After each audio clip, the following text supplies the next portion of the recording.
in his autobiography, Russell Brand wrote about being treated for sex addiction. But I wanted to know, what does that really mean? How does sex addiction manifest itself? I'm joined now by psychotherapist Lucy Beresford. Lucy, thank you very much. There can be no doubt that Russell Brand is a dramatically different individual than the person that he was in 2003, 2006, 2010, etc., when all of these things allegedly relate to. But sex addiction, how does it really seriously manifest itself? And how can you actually get cured of it, really? Sex addiction is like any other form of addiction. Your substance use is in sex as opposed to something like alcohol or food or gambling or shopping. And it's where your behavior becomes increasingly compulsive. So you've got a craving, and it's a craving that you can't give into. And there's a craving for the high around the activity. You get very sucked into the rituals around your behavior or your drug of choice. And as a result of that, you start to lose control, or there is reduced control about whether you can actually maintain a normal functioning of life.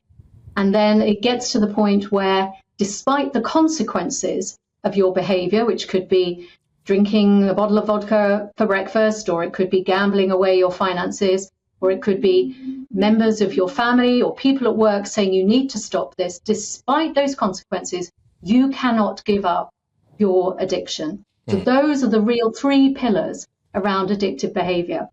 And what that speaks to is the fact that sex is a very normal, very healthy part of human functioning.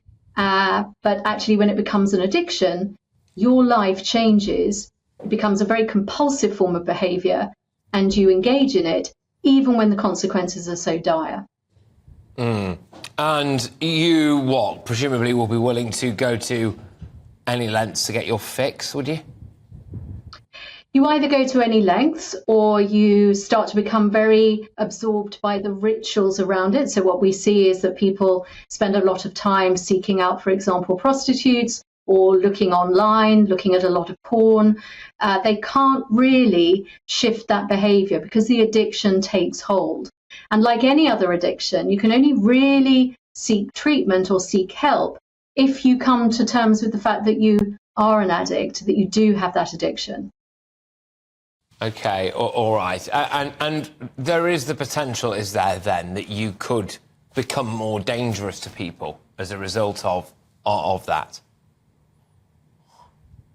Well, like any addiction, your baseline changes. So the things that used to give you the same high, the way in which your brain treats things like reward or pleasure, then get warped. And you will start to need to drink more alcohol, sleep with more people, gamble away more money, spend more money on shopping. So in order to get that same high, you will actually often put yourself in very difficult situations.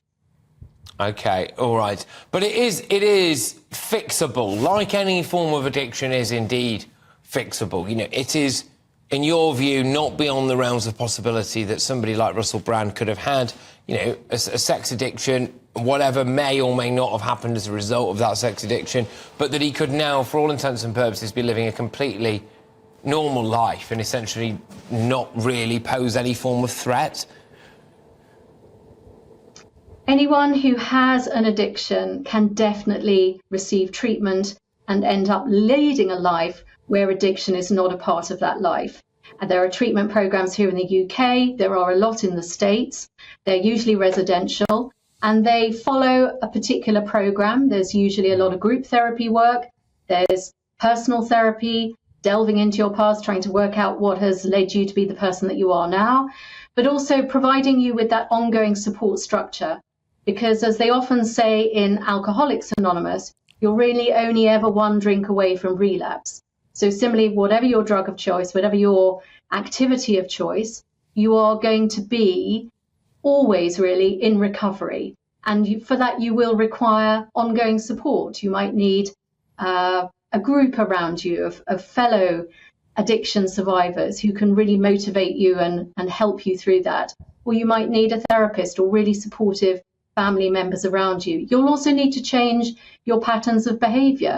As you can imagine, if you were an alcoholic, you're going to have to stop hanging around pubs, and your social life needs to be no longer around alcohol and the friends of yours who perhaps supported that activity. Similarly with sex addiction, you need to change your life. And that can be really, really hard to do. I'm not here to say that it's a really quick fix, but it is definitely possible.